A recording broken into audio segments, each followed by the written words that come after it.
I will call to order the Appearance Review Board meeting on August 4th, 2026. Let's stand for the Pledge of Allegiance.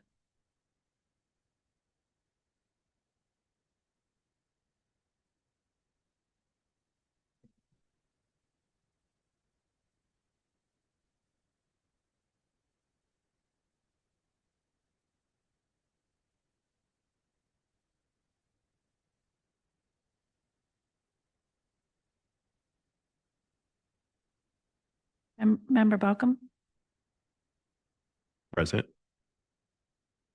Chair Grimes, Present. Vice Chair Gill, Present. Member Kettle is absent, Member Rain is absent. Is there anyone present who would like to speak? I will close the floor. Approval of the minutes from June 2nd, 2026. Are there any questions or comments on the minute? Can I have a motion? I'll make a motion to approve the minutes of the June 2nd, 2026 meeting.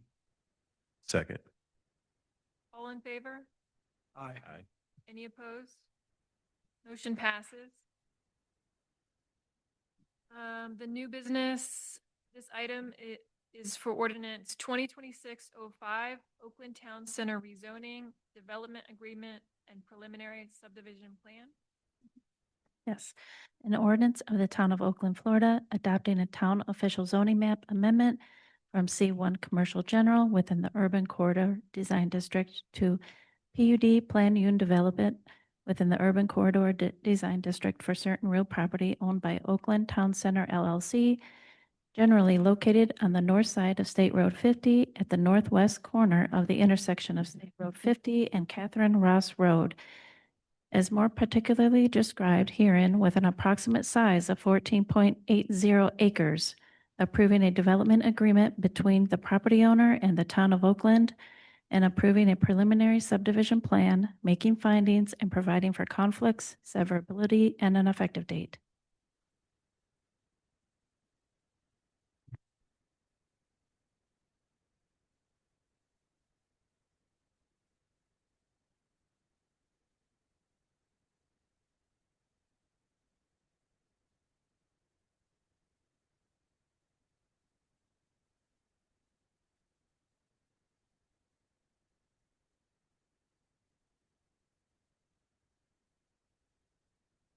Good evening, members of the ARB. It's good to be back before you guys again to talk about the Oakland Town Center.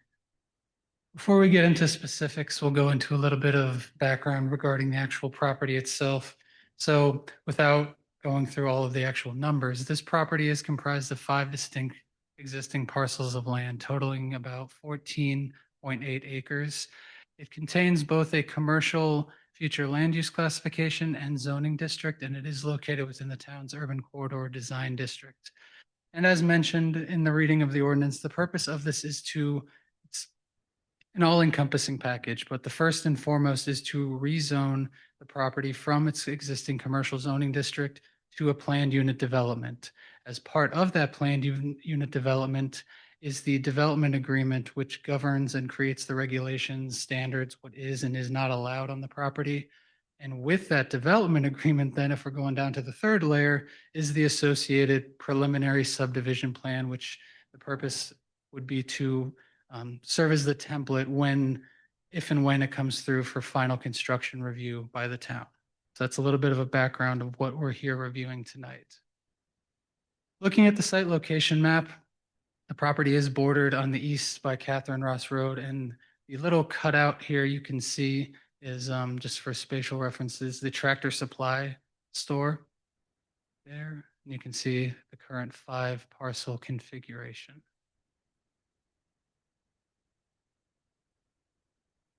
So what actually comprises the Oakland Town Center is 11 single-story commercial buildings that vary in size from approximately 10,000 square foot multi-tenant buildings all the way down to approximately 1,200 square foot drive-through building.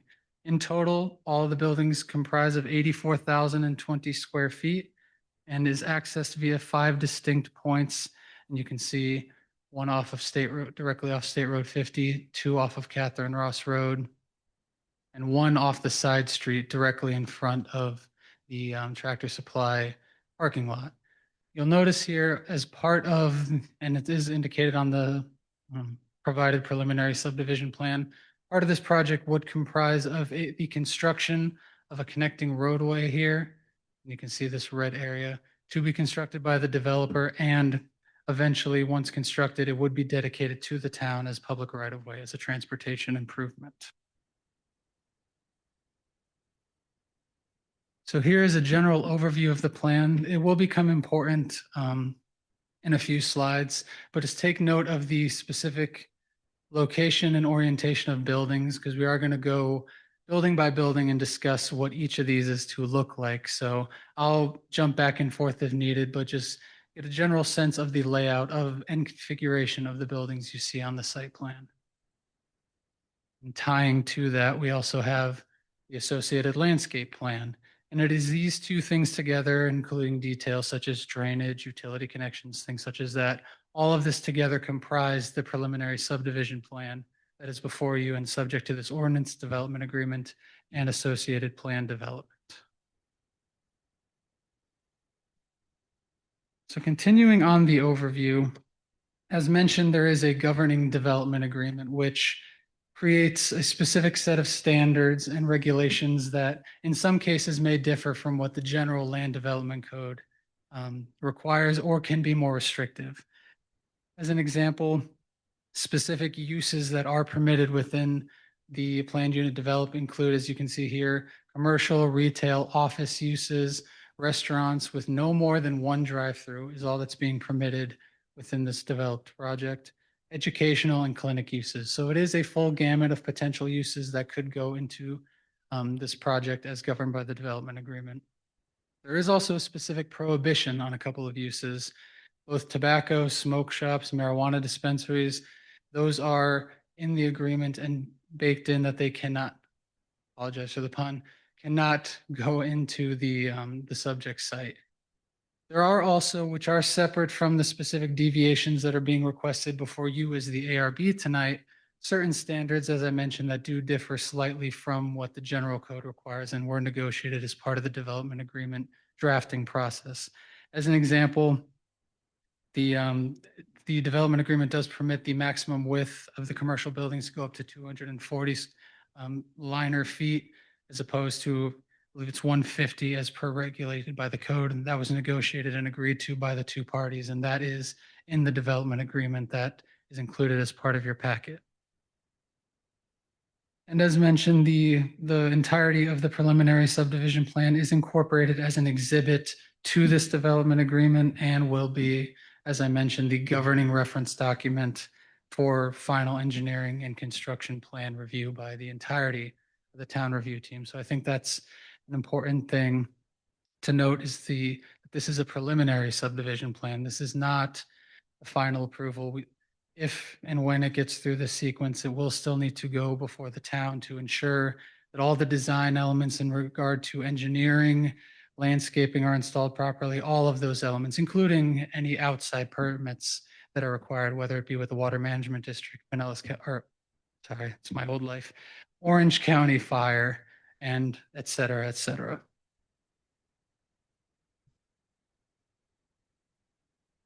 So as the appearance review board, you are certain deviations can be asked of you from the specific standards of the town's design districts, certain variances or dimensional changes. And as the ARB, you do review proposals to ensure that they conform to the intent and purpose of each of the town's design districts. The applicant group did provide a list of specific requests and specific deviations that they are seeking from the code. And as I did mention to each of you when you came in, the initial deviation letters that you received were a previous draft of the request, and the final version is what has been presented to you. The only difference is in terms of the signage, and we'll actually get into the next slide and kind of transition that better. So this remains the same. Per the LDC, 60% of the building is required to be transparent, whether it be through doors, windows, et cetera. 60% of commercial buildings are required to be transparent and not just solid mass blank walls. What has been proposed by the applicant group is what's known as the pedestrian transparency method, which the stated intent is to really facilitate that more ground level design and change the way that that calculation is, I guess, is perceived more from a pedestrian level rather than, somebody going by on the turnpike, for example. And and now the next two are in relation to signage. So per the land development code, each developed piece of property is permitted a single ground sign. As part of the development, the applicant is requesting 3 ground signs, and I have a rendering of one type of the sign.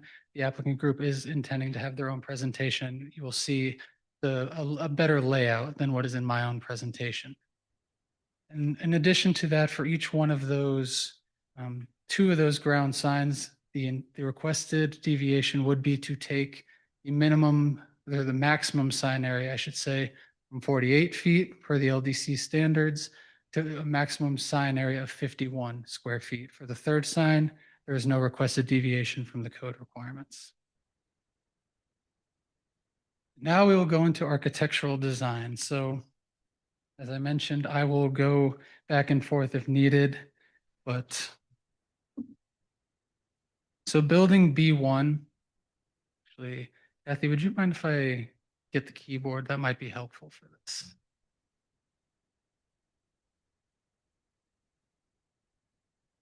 So this building type is one of, I go back to the site plan. So this building here is one of these, if you guys can see my mouse. It's one of the ones that do not have direct frontage on State Road 50 or Catherine Ross Road. It is tucked in behind the primary frontage buildings. And that one is the first elevation set we're looking at. And again, it should be noted that these are preliminary renderings. These are not the formal official elevations that would need to be reviewed as part of the building permitting process.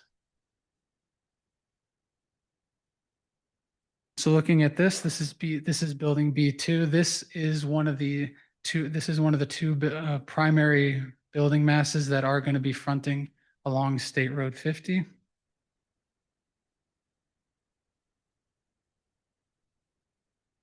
We have here building B3. This one is directly adjacent to that first set of buildings tucked behind the primary fronting buildings on State Road 50.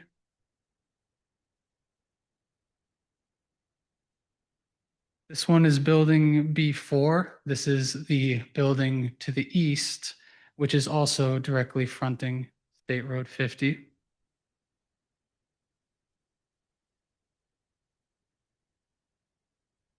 This one here is building B5, which is another one of the buildings that will be tucked in to the tucked in behind those buildings that are directly fronting along State Road 50.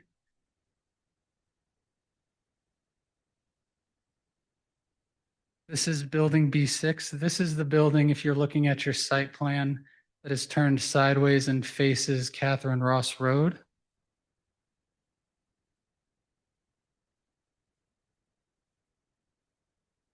Looking at building B7, this is, I guess the only way really to show you is to go back to the site plan. So B7 is, apologize.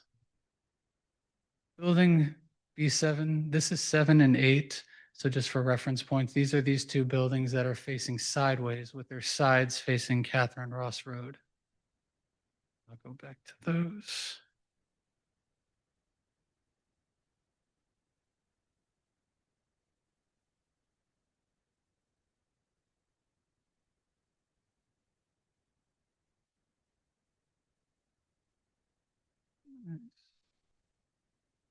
Need to get my number here.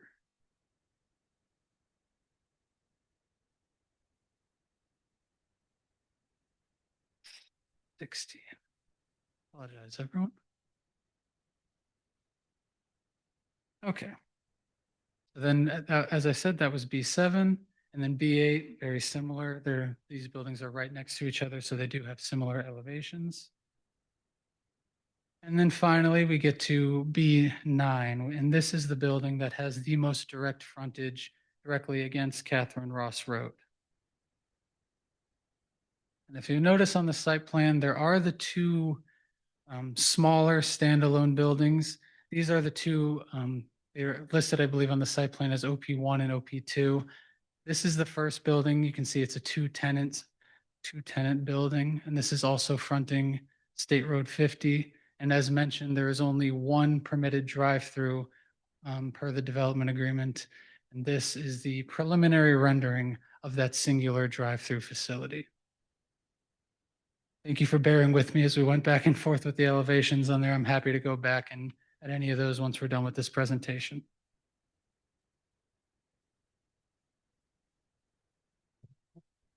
And as I mentioned, this was the sign subject to the original request that you received for two monument signs instead of one.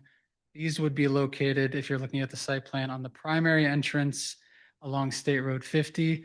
And then the second one would be on the entryway to Catherine Ross Road. But the applicant group during their presentation will show you on their site plan where that third, I guess you can call it a keynote sign, would be located at the intersection of those two roads.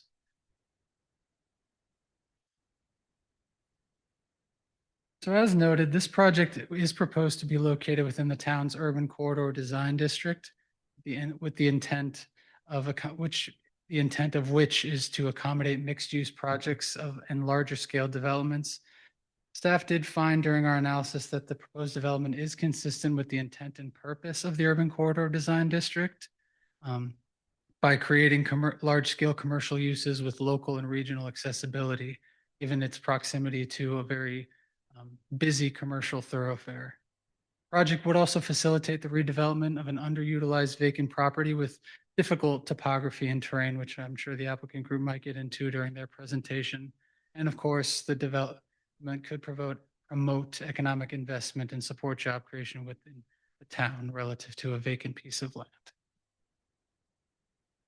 So based on this, staff does find the proposed Oakland Town Center as presented substantially compliant with the Town of Oakland's Land Development Code and the design district requirements, and do recommend approval of ordinance 2026-05 and that is provided with this agenda item.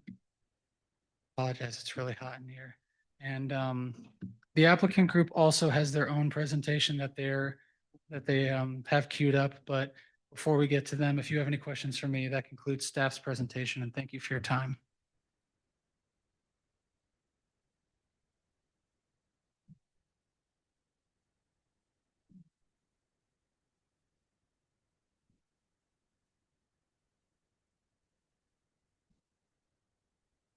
I don't have anything. I'm going to wait for their presentation and then go from there. Thank you, guys. Well, good evening. Thanks, y'all. For the record, Logan Opsahl, Lowndes Law Firm, 215 North Eola Drive. We brought the whole project team for you. And so really appreciate Taylor going in depth with staff presentation. We intend to do the same, hopefully kind of anticipating your questions. And so we can get all those answered at the forefront. But before I begin, I just want to bring up Alex Reese, the applicant who wanted to just introduce himself as well. Hi, my name is Alex Reese, and I've thoroughly enjoyed working with your town on this project. This project has been a long time coming. It has been a monster project, really. I think that we felt like there was a vision here off of Highway 50 10 years ago. And we saw the growth with Winter Garden and Claremont and some of the towns that you're surrounded by. We felt like that there was a real possibility that this area could grow into an area where people would want to lease product here. And we went through this process with St. John's Water Management, and I digress here, but it was a very long, arduous process because we had to mitigate an acre and a quarter of land on the site. I tell you guys this because over the time period, this area has gotten more and more and more robust in terms of what we can build here now. So what kind of started out is maybe something that would support, well, something very much like Schmidt Construction has across the street, which was, it was never really all that glamorous to me. The rents now in the area, plus just the trips per day, support something quite different, something that I'm very excited to bring to you guys today. It's going to be an incredible project. I mean, we're trying to do something very much like a winter garden feel or a winter park feel to this. It's we've I think the biggest thing that I'm the most proud of is the team that we've assembled. Okay, so Brent, who's with Kimley Horn, who I believe works with your town, is just incredible. He's an incredible partner for us. He's done an incredible job working with St. John's Water Management. Bobby, who works with Gemini, is not here tonight, but I think you guys know him through Steve Healy and some of the projects that he's done. He's another incredible asset. Alexi is just a leasing and guru. I mean, she deals with a lot of different tenants that we think are going to fit very nicely here, from an organic craft feel that I think is going to give you a luxurious kind of feel to the town center. You know, we're not looking to do a cookie cutter town center here. And then I would like to also point out Costel Venatoro, who is in-house design with me. He handles a lot of our in-house stuff and has done just an exceptional job working with this. Logan behind me works with a young woman named Tara Tidro, who's also just an incredible part of our team, just incredible. And then Amanda Sheffield, who's our superintendent. So it's been a real process getting here. I've really, though, thoroughly enjoyed working with you guys, and I look forward to presenting the project to you tonight, and hopefully you guys will like it as much as we do. Thanks, Alex. So I hate it when that happens, right? We'll dive in. And again, appreciate the depth. Since we're here at ARB, wanted to give you some appearances and give you some of these pictures. And so over the course of the next 3 hours, you'll hear from it. I'm just kidding. So want to give you some renderings of the project itself. I think Alex did a great job of touching on the quality in which we're trying to instill, but this is the Oakland Town Center. I mean, Oakland has its own unique brand, and this is an opportunity to capture that. And so this is what we've done. We have an assemblage of 11 different buildings, almost 50, more than 50 tenant opportunities. And you'll see throughout these pictures kind of a thoughtful design of breaking up what we're used to seeing, providing courtyards, connectivity, the type of things that Oakland's become accustomed to. And here's some of those features that you have with the fountains and some gathering places. We're not just focusing on the proper traffic and vehicular safety and how those all interact with the buildings, but also walkability. And how we're doing that is having things like these unique lightings, umbrellas. You saw some of the water features designed around the movement, and people utilize their golf carts. A lot of connectivity with the town, and so this project really focuses on those characteristics that make Oakland special. We're going to talk a little bit about the signage, but I think this is a good place to just hand over briefly to Alexi. You can talk a little bit about the tenants and what we're looking to gather in this place. If you want to speak briefly to that. Hi guys, thank you for your time. So we are really trying to, bring tenants in that are going to be community centric, right? So not just all your national brands, but we want to create a really curated mix of tenants. So new to market restaurants, but then also local brands that are, very popular that people know of. Fitness, health, and wellness is a really important category, I think, for Oakland in general, but in general, health and wellness category is a huge category now that's growing a lot. And then, you're not just your basic coffee shop, but something that makes you want to sit there and work for a couple hours. And it's really community centric and where people meet and spend time. And that's the whole idea behind Oakland Town Center. We're not just creating, another shopping center, but it's a sense of place, right? We're placemaking. And so in order to do that, we need those outdoor spaces, those, beautiful facades. Signage is super important for these brands that we're trying to bring into the market. And we've had to do that on several other projects too, but to be able to get their attention on projects like this, these are the things that we kind of need. For example, some of the tenants that we're talking to that we're looking at bringing is concepts like Motec and Maman out of and Pura Vida. Those are all out of South Florida or New York, but they're actively looking in Winter Garden right now. And there's very little space in Winter Garden. So Oakland is a great opportunity for them to kind of service that Winter Garden need and the Claremont need when there's very little space, Oakland fills that for these brands. And so as they're actively looking, this is our chance to present to brands like that. Health and wellness concept, Solid Core Pilates is a great brand, very well known. They're actively looking in the market. Barry's Boot Camp, we just did a deal with them. So they're going to open their first location in Winter Park. And naturally, they're going to be looking for their second and third option. And Winter Garden is hot on their list as well. Pause is another one. It's one of those like hot sauna places, cold plunge. So again, catering to that health and wellness concept, that's another brand that's constantly looking at opportunities. And these are new to market, which is great because we're getting, the attention that Oakland will get with these new to market brands, and that they chose this location for their, for their next store is huge for us. Glow 30 is a med spa facial space. And then of course, breakfast is huge with the church being next door. We know breakfast is a big deal. And so we want to bring in a really cool breakfast concept. I mean, of course, everybody loves a Kiki's, and First Watch, but we'd love to bring in something like Snooze Eatery, which has been looking in the market, and that would be new to market. And they have not only, a breakfast concept, but they're also a bar. So you've got more of that bar component. It's a little bit different, and it's more of a full service versus a cafe. And then Pure and Simple is another one, which our team actually represents. And they're always looking in the market as well. And Motec actually fills that category. And then some healthier concepts like, Naked Farmer and Pura Vida. Those are healthy salad bowl, concepts, organic, brands. And then some of our local favorites, Good Salt Group. A lot of people know Good Salt Group. They did Reyes Mescaria. They've got in downtown, oh my God, I just drew a blank. Sparrow Wine Bar, and a couple others that they own in town. Sushi, they've got a sushi concept as well, and they're always looking at opportunities. So, and they really like to come into a market, and they will create a brand like the Monroe that they did in downtown that's based off of the area and what the area was.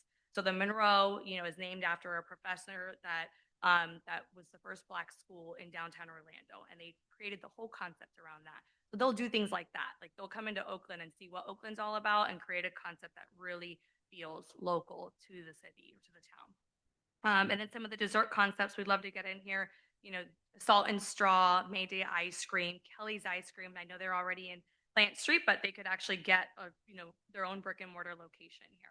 So those are some of the brands that, just to give you an idea of what we're trying to target here for this project. Thank you. Thank you. So just a couple more slides and a couple more minutes. I just want to ground the important work in what we're doing today, and that is we talked about the PUD request, the development agreement, and the PSP. Of course, the PUD zoning designation is a what they call a negotiated zoning district, and so it gives a real opportunity to work with the unique challenges and constraints of this site to allow the flexibility to make something like this come to life, while also making sure we don't have knucklehead stuff going on here. And allow for the type of design that can really see this thing effectuated. One of the things that came up in the discussion about how it's designed in the courtyards and the way the glass and canopies is, I'll show that in a few slides. That's a real opportunity through this vehicle of the PUD and the development agreement, which will govern it. And so I just like grounding the pictures into what we're actually doing, because it's important and it allows things like this to happen. So this is just another view, and I think this says it all of kind of a conclusion of what we've been selling to you, which is this is a landmark. This is a welcome center of Oakland, and this is an opportunity to provide some really top-notch tenants and architectural detail in a way that Oakland again has come to be recognized for. And this is just a visualization of what I outlined. Varied heights, projections, allowing a uniqueness of each tenant's space and the buildings between them, and not just the outside pedestrian connections that we talked about, particularly in the opportunity to provide some off-site improvements, but also the sidewalks and the bicycle-friendly nature and just having that interconnectivity. Here's another view of the canopies and how those spaces are broken up. And so we'll end on this slide that has some pictures. I know we threw a lot at you, and I'm thankful for your patience and for being here making quorum tonight. And we're happy to answer any follow-ups you have. Thank you.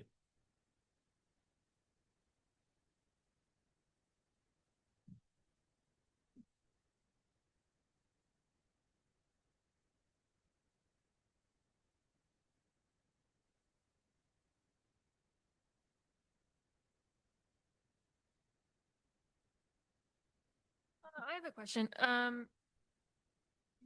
think in one of the slides, it says that it is pedestrian and bike friendly. How does it, how do you think it's bike friendly? Are there certain things that are going to cater to bicycle? Yeah, so certainly infrastructure like the bike racks and things like that, but the wider sidewalks as well allow for more pedestrian access, allow the bikes to safely traverse in and out of the sidewalk areas. And then as you'll see here, this isn't just one big strip area that all looks the same. The fact that you have areas that are broken up with, and you see some of the crosswalks and pedestrian safety features, that allows for to break up these long alleyways of cars that can get up to a certain speed. So all those types of things go into a shared space from pedestrian to bicycle, and then of course vehicular as well, and golf carts. Let's not forget the golf carts. So would there be wide sidewalks connecting all of the courtyards, amenity spaces? Yeah, I think it's hard to see on the site plan, like any of the sidewalks, but I would assume they're connecting all of the amenity spaces, main road. Sure.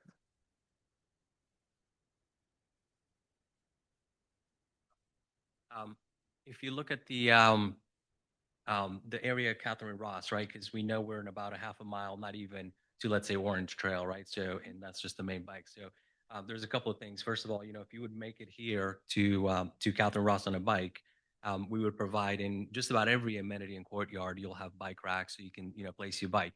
From there on, the sidewalk actually has connectivity all the way really to the, well, I wouldn't say to the church because you'd have to cross that street, but certainly to the far end of the property. And I know it's hard to see on the plan, but everything that's kind of sort of dotted, that's around the buildings. And if you start at that point in Catherine Ross, you can walk along building 7 and 8, and then 6 and 4 and 2. Of course, there's going to be a couple of crosswalks, but you can certainly walk that whole entire center. And those are the wider sidewalks that we're talking about. Of course, we don't think the traffic in the center is going to be, insane because it's very well laid out and everything. And we thought of that because Oakland's known for biking. So whether you come on a bike or on a, whether you want to leave your bike by building 7 or you want to ride it all the way to perhaps buildings 1 and 3, you'll have a little position there where you can put your bike. So I don't know if that answers your question. Yeah. Okay. Question, in some of the renderings, there's retaining wall along 50. Yes, and that's a Brent. That's a Brent.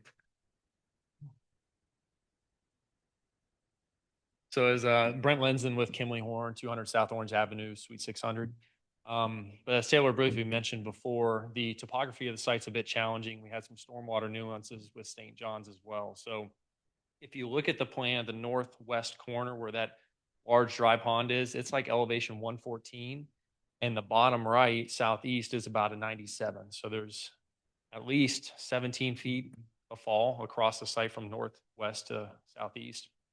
And that's really happening along the State Road 50 frontage, which made it really difficult from an overall master infrastructure grading and drainage standpoint. And then on top of that, unfortunately, the initial development that happened that affects these parcels was the Tractor Supply, and they built a large dry pond immediately adjacent to it. Several of the parcels included within this project are benefited by that stormwater. The negative is the stormwater is at the top of the hill. So physically getting the water to the dry pond is not achievable without raising finished floors and hydraulically being able to drain the water. Oops, I did that. I'm sorry. So with the dry pond up there, we have Apopka Basin for stormwater, Wekiva Recharge, which requires dry pretreatment and infiltration before you get to a wet pond. Sorry for the stormwater jargon, but all that to say, based on stormwater, it demanded the buildings being set at a certain elevation, inlets being set at a certain elevation, which had to drain to the dry ponds first to get to a downstream wet, which is why you kind of see a cascading deal with that large rectangular white space as a dry pond. A lot of our basin goes to it. The basin that can't get there goes to that boomerang, we'll call it, around the wet pond. That's kind of a dry upstream pretreatment, which then goes to the lower wet pond that's at that bottom southeast corner. So with all those nuances, we have a retaining wall near that stormwater pond along 50 that's about 10 feet tall. So a little bit of site constraints kind of drove that design. And that's kind of what you'll see within the waiver request. Some of the building separation from 50 was due to that nuance of having to build a wall, having the structural integrity of a wall and a building adjacency, and really trying to centralize the focus of the development more internalized because of that elevation change off of it. What that would, basically the retaining wall and then sidewalk and 50, or is there a landscape buffer? It's going to be basically State Road 50 turn, like their travel lanes. You'll have a sidewalk running along 50 that's still at road grade. Then you'll have an elevated wall, and then there's going to be landscaping up above on top of the wall, and then the building facade up there. I think the best picture, I don't know where it was in the presentation, was the one that showed the pedestrian down at the street level with the monument sign there. Probably the best example. So is this going to be like a good example of what the landscaping is going to look like on that corner? That intense? So obviously, you know, the renderings and everything. So our landscape architects are going to work very hard and everything. But our goal is to have, because that's going to be the way we see it. It's certainly our main entrance, right, from most of the vehicles, and we want that to look very nice. And that's why we created even the monument. You know, we made it a lot more architectural to actually integrate with the center rather than just be, you know, a little billboard looking thing. And the intent is, yes, to landscape it as nice as possible. Is it going to look, you know, tit for tat like that? You know, probably not, but it's going to be the same exact feel. So that's really the intent of the renderings. And we want to make that wall, you know, as pretty as we can. Good news is that wall is not 10 feet everywhere, but you know, that's just what we had to work with. So I don't know if that answers your question. So the wall, the retaining wall. Yes, sir. Corner will be about 10 feet high? Yes, sir. The western end of the property, does it go?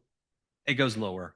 Yeah, that's the highest it ever is. So it kind of it kind of goes both ways that way. So it's not going to be as high as possible, but that's why we try to make it as pretty as possible. You know, we have the buildings that are very nice, you know, and the elevations. We haven't really skipped on anything, so we can, I don't want to say distract from it, but you know, just really make the best of it. All right, so one of the things that I just wanted to ask about was being able to see back of house from all three roads. Mm-hmm. So the renderings show a lot of architectural detail. Yes, sir. So that's going to be pretty. Yes, sir. Yeah, we did that intentfully, and you know, we wanted to offer, obviously, even on the Not a blank wall.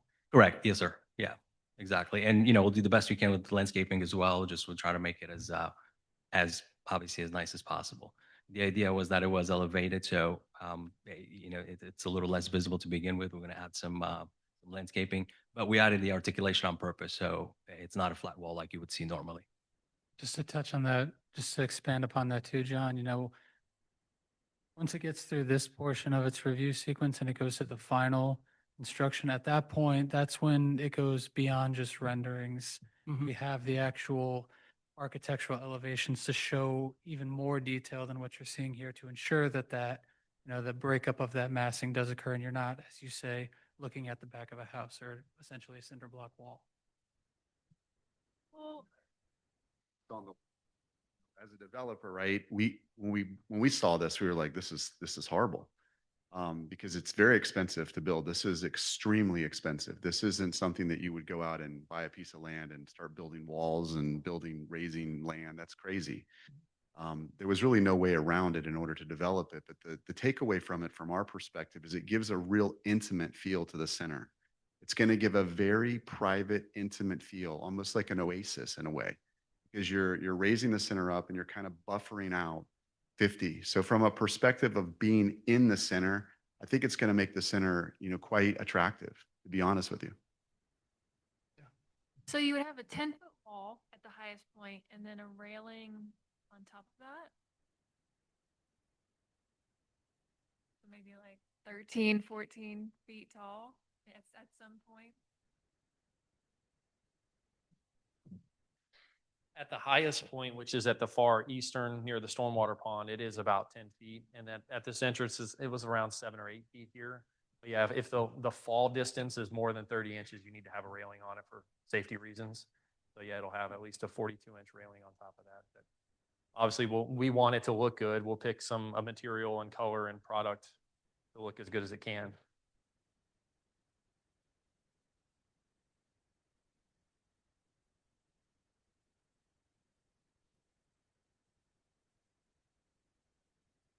So, I do like that it's gonna be like one story, the whole complex. Is that by design or is that by the land development code? Okay, so you could actually go up, okay? Because, I mean, to have some of the eateries that y'all want there,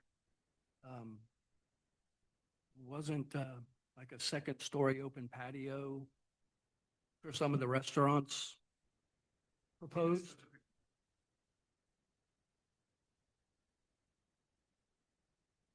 But not an actual total second story, just like the patio up top. More of a.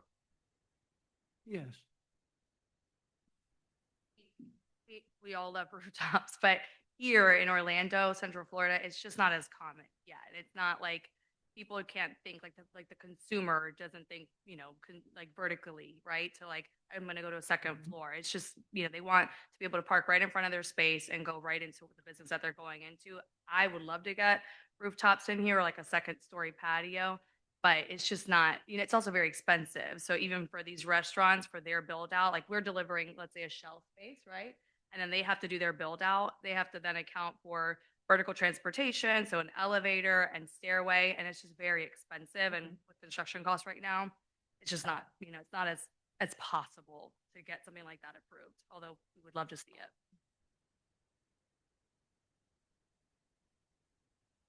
I guess this question is for Elise. Oakland's name like this, is that allowed to be put on any business? Like, so the Oakland Town Center, So you're gonna have your own rendering, or can they incorporate? they cannot without our permission because it's actually a protected logo. Okay, But I mean, what they're doing is it's showing it's not a town space, right? But it also serves, so it's a private development. To me, it also serves as an entryway into the town of Oakland, right? So it's showing, I appreciate them using Oakland Town Center because you're entering, and we've been having a hard time with this for a long period of time. Our placemaking for our town is, when do you know when you're in Oakland? And to me, this is like perfect, right? I mean, there's one other little development on the east side, but other than that, you're coming into Oakland. And so yeah, this shows you're in Oakland now.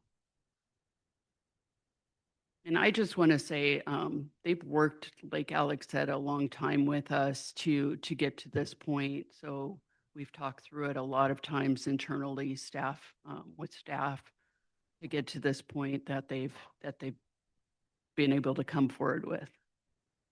I like it a lot, actually.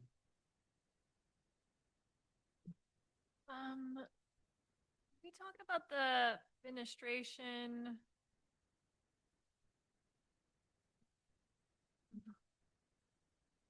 Yeah, is there a question in particular or? Yeah, so the way that I understand it is that the town code is 60% fenestration on all public paths. Mhm. Is that right? Correct. Yeah, your land development code. Yeah, I believe it's So written that way. I guess I'm wondering, like, as I'm looking at it, the building 2 and the building 4, the faces that are towards Highway 50, that I can understand because it's going to be like 10 feet in the air. Sure. You'll see it. But building 8 and 9, the faces that are towards Catherine Ross Road, they say 0% fenestration, so it would look like a back of house, but to me that would be a public primary frontage. I'm wondering like why. Sure. Yeah. No, it's a good question. So the building eight, for instance, you know, it only its side that actually butts up to and then we do have some fenestration on that side. And as far as you know, building nine, which is the one on Catherine Ross, right up on the top right corner, there was there were several reasons, right? And one of them was, you know, we wanted to stay consistent with the center. The second is, you know, we found that tenants and also guests, you know, if they park in the back, like if you look at this one, and if the access is on both sides, in other words, they would look the same on both sides, where we would have same type of fenestration on each side. One, it gets a little bit confusing, you know. Second, the tenants, you know, they want to have a little bit of a delivery area, right? Because, you know, they're bringing in whatever they're bringing. So they might just want to keep it out of the site. Or you might have in a restaurant, you know, employees going out back and, you know, have taken a break and stuff like that. So they kind of want to, you know, they want to use those areas. So as, you know, to keep with the consistency and to make it, you know, flow. And actually, it's a matter of cost as well, you know, because we really do have to stay within reason. What we thought was a nice thing is if we did not provide, you know, that flat wall in the back. So we actually kept the front and the back of the building look completely the same when it comes to the articulation. So we're spending the same exact money, and you know, and we're going to put the landscaping buffer behind it, and that will allow us to save a little bit of money, provide a tenants, you know, with an actual space that they can use, and our guests, you know, we believe that they're going to really come in from the center, whether on a bike, whether you know they're going to turn that corner, come on in, and they're going to access it probably through the parking lot. So we wanted to make it as beautiful as possible because, you know, most centers, and that's why I think the gentleman asked, you know, is it going to be a flat wall? Because that's what you normally see on the back of the house. So I hope that answers your question. You know, we try to stay consistent. We, you know, try to, you know, keep our cost in line as well. And, but still provide with some, you know, provide you with something aesthetically. Does, and Yeah. I understand, you have the tenants and, you know, the functionality of the space. I live on the other side of Oakland Avenue, so I love that we're connecting to 50 here. I do wish, or I hope that there's a focus for the pedestrian traffic on Catherine Ross Road, and how those buildings interact with the sidewalks. Well, yes, and we do have, and of course, you know, the city sidewalk, it's a little beyond our control, but as far as our center, walkability and pedestrian, everything was designed to pedestrian scale. Our fenestration, our everything, you know, the articulation, everything. So, you know, we want you to feel good in there, and that's what, to Alex's point, I think we made that wall work in our favor because not everything faces inwards rather than, you know, 250. And as much as we love 50, is really not that pretty regardless. So now you're going to have this walkable, and that's why we sacrificed a lot of square footage for open areas. You know, we split up all these buildings, and even to the variance that Taylor spoke of, up to what it was, 250 feet. Actually, if you look at it, I don't believe any of our buildings are even close to that. I think our largest one, it's 170 because we've cut them up and we've added, you know, 17,000 square feet of green space. So that's how. The long and the short of it. So with the fenestration, like building 1, 3, and 5, Yes, there's sir. a lot of parking behind that. So it's not a closed book right now. There could be entrances to some of those buildings back there, or that when So you on- park back there, do you have to walk around? No, if you park there, you would walk. Well, if you look at buildings 1 and 3, they have that courtyard. So that's specifically designed for pedestrian access. You know, I think it's a Okay. 25 or 30-foot wide courtyard and the same length because we wanted guests when they park back there to be able to walk. Okay. Building 5, yeah, sure, they'll have to walk a little bit around it. But yes, and even in those buildings, just so you'll know, although they were facing the dry retention, we still have the pretty same articulation on front and back. So even if you park back there, you're still not looking at this ugly flat wall. No, I did. I Yep. noticed that, definitely. I don't know. Also, looking at the map, it looks to me that this is at the rear of the school. And I don't know if this is on the town side or the developer side, but I do think there should be more vegetation because from the rear of the school, you would be looking into this commercial area, and I think it kind of kills like the courtyard of the school. I believe there's a road between us too. Perhaps you can. So all of the fields are between the school and Sadler eventually will go through.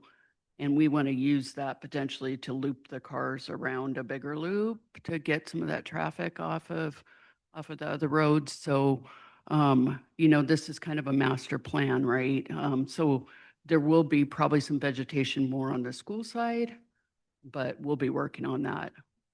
That makes sense. I think I'd like to see like more of a visual barrier between the school and the commercial space. Yeah, and naturally, I think we'll have, the required, trees and everything that's per code. So there will be, it's not like it's going to be bare. So don't picture that. There are requirements, and I don't know off the top of my head because I don't specialize in landscaping, but, you have to have trees every certain feet and you have to have, so those obviously will be in place, as part of our agreement and everything. So it's not like it's going to be like like a bowling alley or just an empty field in any stretch. So, and that goes for the center in general, you know what I mean, as a whole, not just that. Kathy, would you actually mind switching over to the landscape plan?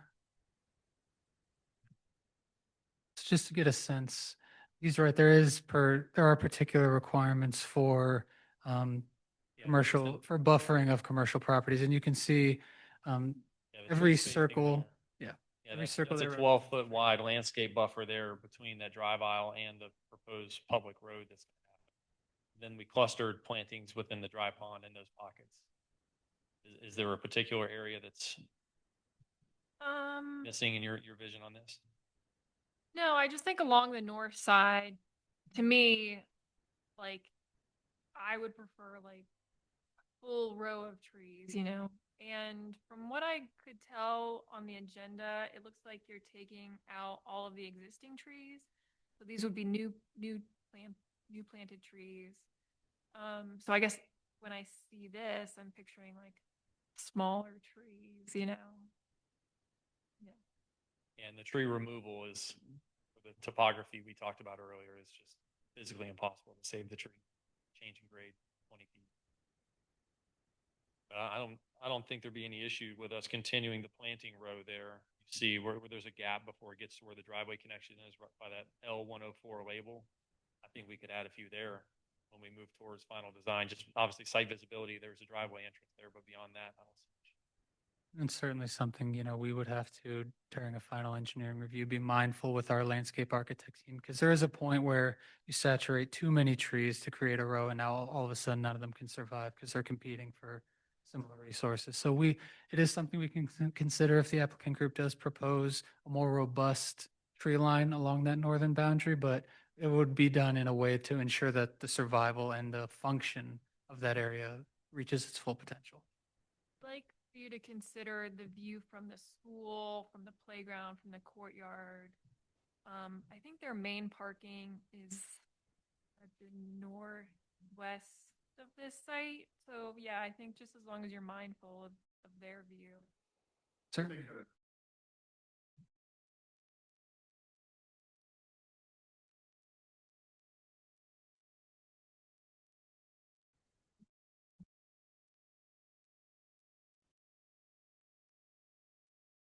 So just, I guess one question about the signage.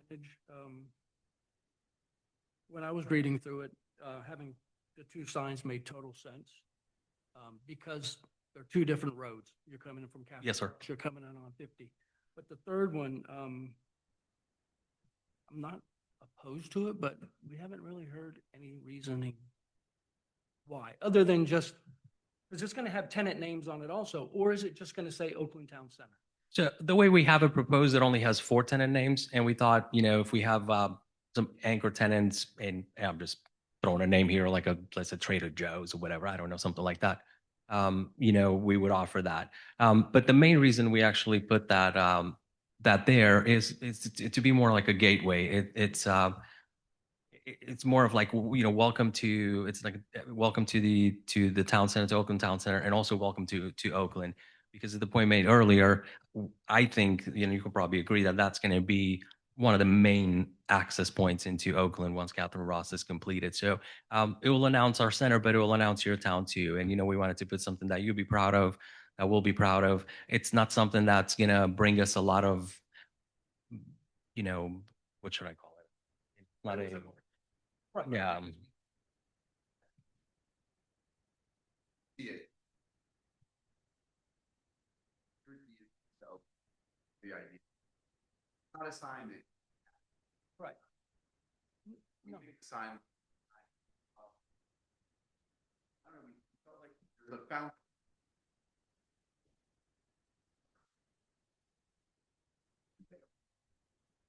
Just thought that sign. And it's going to be at a 45? That's the plan, yeah, at about a 45, and you'll be, set back a little bit from the intersection, and, that's why we want it to be a little more prominent too. So when you drive there, you can see it, and it's a reference point as to Oakland, a reference point to the center, and we thought it would be a benefit, for all of us. Well, It would sit back. yeah, back. Sit. Yeah, exactly. Above the retaining?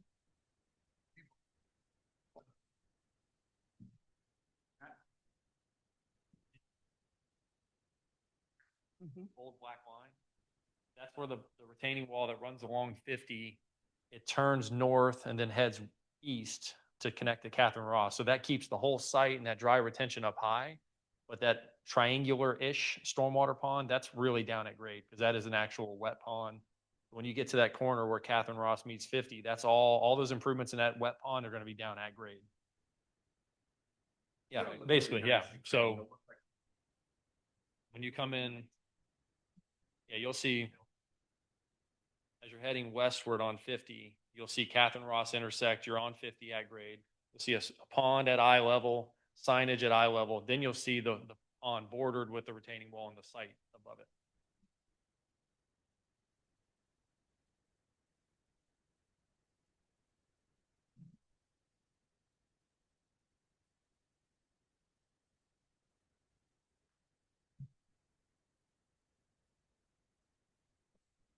Anybody else have anything?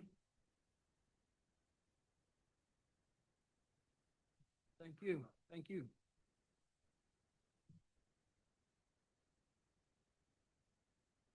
Do any members have any questions or comments? Is there anyone present who would like to speak on this item? I will close the floor. Do any members have any further comments? I guess, yeah, one, but this is more for Elise. It's going to be Sadler Avenue. The road. Yes, yes. So is it going to stop or is it going to connect to Sadler Avenue, West Sadler? I don't think it can go all the way there. I think it'll stop, but it'll pick up on the other side then. Okay. There's no way to get them connected? I don't think we have property to connect it over there. We'll continue to look at it, but right now I don't think there's a way 'Cause I to. still would like to see Hull connected. Yeah, I understand. It makes total sense for everything we're trying to do in that whole corridor. Yeah. Makes total sense, but, okay. I have nothing else. I like it. I like everything. Thank you. Can I have a motion? I'll make a motion to accept ordinance number 2026-05, the Oakland Town Center rezoning development agreement and preliminary subdivision plan as presented. All in favor? Aye. Any opposed? Motion passes. This meeting is adjourned at 7:30 PM.